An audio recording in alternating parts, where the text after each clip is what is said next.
Let's make lemon ricotta pancakes! Yeah! Yeah, all right.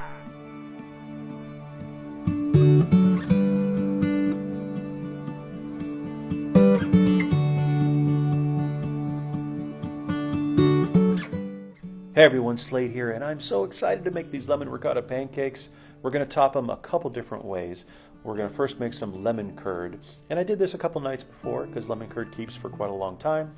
And what we're going to do in one single pot is add our lemon juice, our sugar, our eggs, and our butter, as well as the lemon rind as you see there. And then we're going to whisk this over medium heat for about 8 minutes or so, and it's going to make a beautiful lemon curd. Now ultimately when you store this, you're going to put it in a container and cover the top of it with some plastic wrap so it doesn't develop a skin. Now how I know when it's done on the stovetop is I hit it with the whisk, and if the whisk marks stay, that's pretty much done enough for me.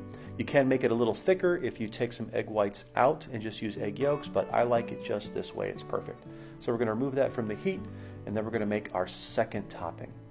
Now this is going to be a blueberry raspberry compote. Similar process, we're going to put over medium heat in a single pot. Going to throw our blueberries in, our raspberries, some sugar. We're going to throw the rind in there. Going to add a couple tablespoons of water to get it started. We're also going to add some lemon juice to give it a little more acidity. And we're going to just stir that over medium heat, let it come to a boil until those blueberries burst open and the raspberries settle in. And then we're going to ultimately let it sit, throw some fresh fruit in there, and ultimately jar it and put it in the fridge for later use.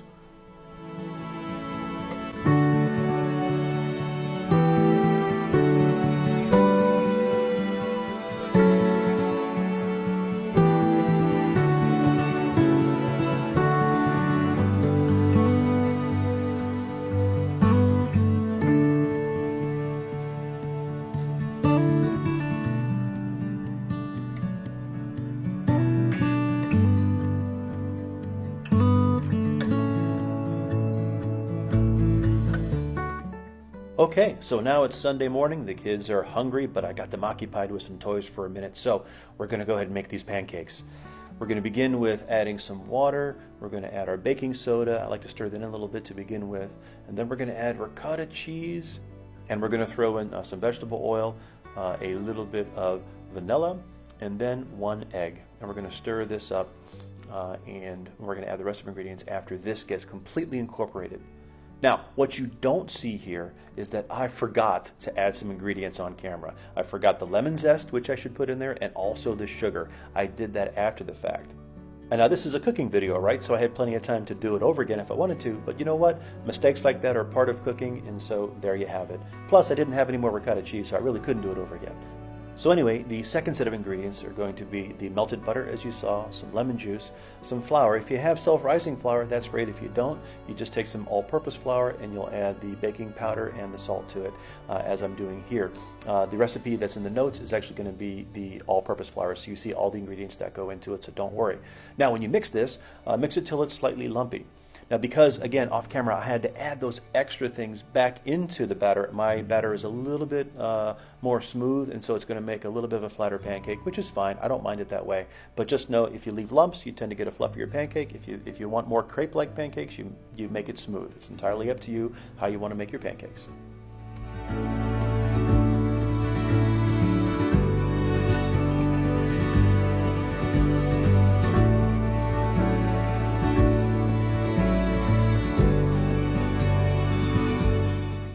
All right, it's the moment of truth. Over medium heat in a skillet and onto some butter, I like to add, using a 1/4 cup measuring spoon, that much batter. That's the size of pancake that I like. It's basically a medium-sized pancake. I do one at a time in a non-stick pan. You can do it however you like.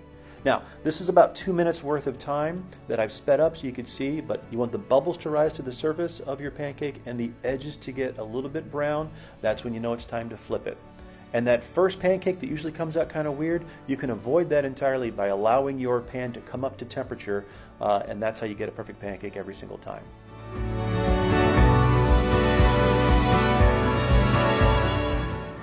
Now I gotta say, I'm so proud of our sons for being so patient with me as I'm cooking these, because they are hungry. So it's time to plate them up.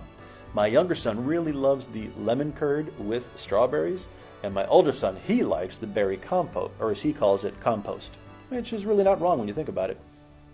So it's time to eat and enjoy. I certainly hope you've enjoyed this. I hope you make these, and if you do, let me know. Drop me a line. Let me know how you like them. I'd love to hear from you.